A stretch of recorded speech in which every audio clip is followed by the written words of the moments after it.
Part 3. After the crisis. Evaluation. After the crisis is over and communication with the media has ended, take a deep breath. But do not just sit back and do nothing.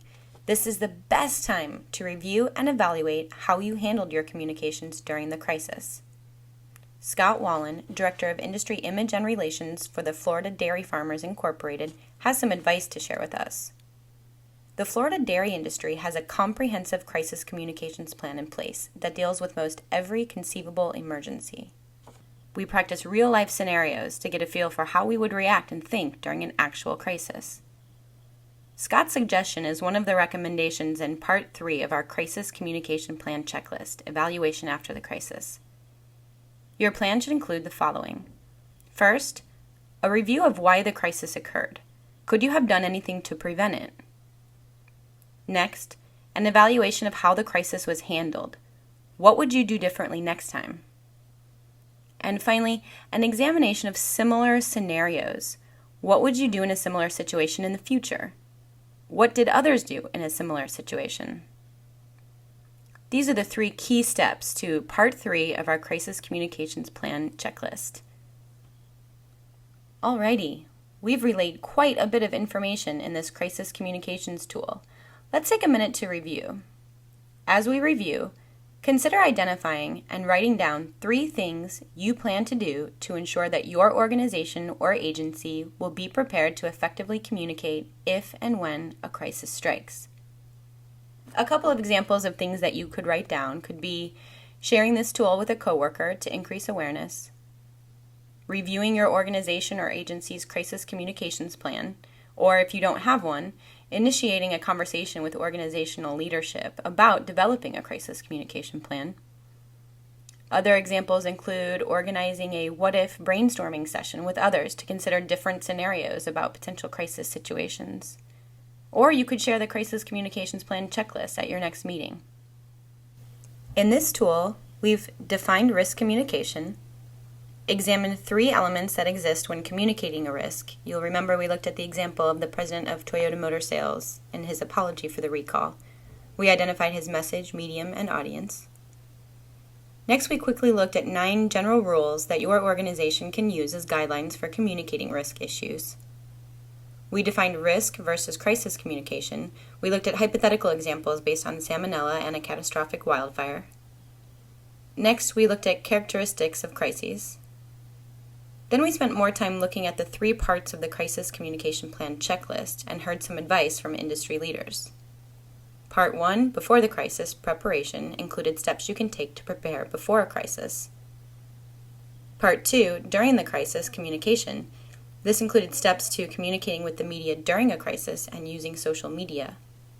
And finally, Part 3, after the crisis, evaluation. This included steps to take after the crisis. Now, I want to review in more detail the steps of the Crisis Communication Plan checklist. I told you that we'd play a game here at the end, so I'm going to show you some of the images I asked you to keep an eye on. I want you to see how many of the steps of the Crisis Communication Plan checklist that you can name by looking at the photos. Also try to identify which part, 1, 2, or 3, of the Crisis Communication checklist that step or photo was a part of. So you're going to look at the photo, try to recall the step, and then which part of the crisis communication checklist that step was a part of. Okay, good luck. Photo 1.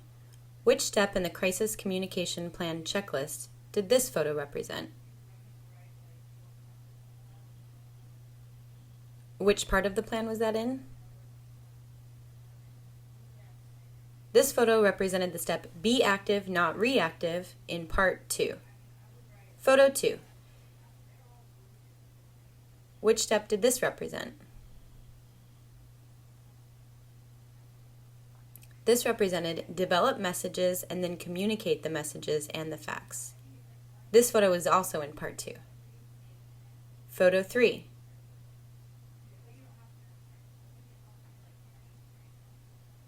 This photo represented respond to the news media quickly and fairly, and this photo was from Part 2.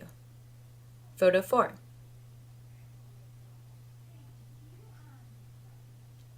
This photo represented the step Anticipate the Tough Questions, and this was in part 1. Photo 5.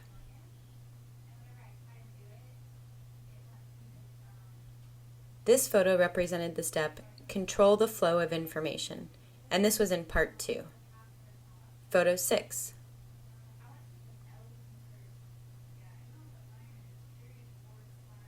This photo represented Identify Key Audiences, and that was in part 1.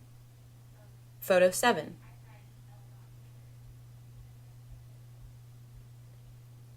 This photo represented Control the Message, and that was in part 2. Photo 8.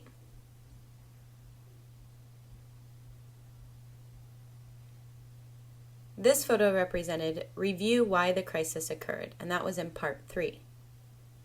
Photo 9.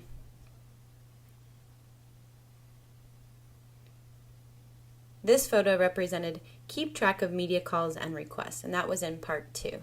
2 more. Photo 10. This photo represented Do Not Get Angry, and that was in part 2. Last one, photo 11. This photo represented Examine Similar Scenarios, and that was in part 3. Remember the 3 steps you wrote down as steps you plan to take to ensure that your organization or agency will be prepared to effectively communicate when a crisis strikes. Take time now to prepare for a crisis and how to communicate to the news media during a crisis. This is your best defense. Thanks for checking out our crisis communication tool. Here's a list of references and resources if you want to learn more.